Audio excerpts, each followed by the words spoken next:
Friends, स्वागत है आप सभी का। और ये है एक छोटा सा पॉकेट परफ्यूम। और कोई भी परफ्यूम को आप बहुत ज़्यादा टेम्परेचर में नहीं ले जा सकते हो। परफ्यूम में साफ साफ लिखा हुआ रहता है कि इसे आप हाई टेम्परेचर पे नहीं रख सकते हो। लेकिन आज हम इस एक्सपेरिमेंट में बिल्कुल इसका ऑपोजिट करने वाले हैं। यानी इस परफ्यूम को आप ये जो कैंडल देख रहे हो ना, इस कैंडल में जाके हीट करेंगे। देखते हैं होता है क्या। तो देखते हैं क्या होता है।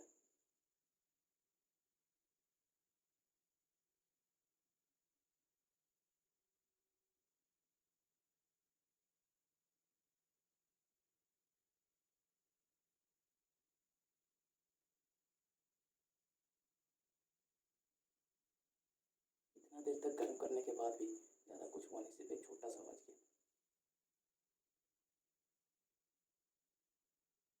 नो, यानी बहुत ज़्यादा सेफ है। आप देख सकते हो इतना ज़्यादा हीट करने के बावजूद भी ये परफ्यूम का पैकेट नहीं कोई आवाज़ कर रहा है। यानी बहुत ज़्यादा सेफ है ये पॉकेट परफ्यूम। तो भाई आप देख सकते हो ये परफ्यूम क्या हाल हो चुका है इसे गर्म करने पे। लेकिन ऐसा नहीं हुआ कि यह ब्लास्ट हो गया बहुत ही ज़ोर से, इसलिए ये बहुत ज़्यादा सेफ आप मान सकते हो। बहुत ही धीरे से ये आवाज़ किया और कुछ ज़्यादा हानि नहीं कर सकता है।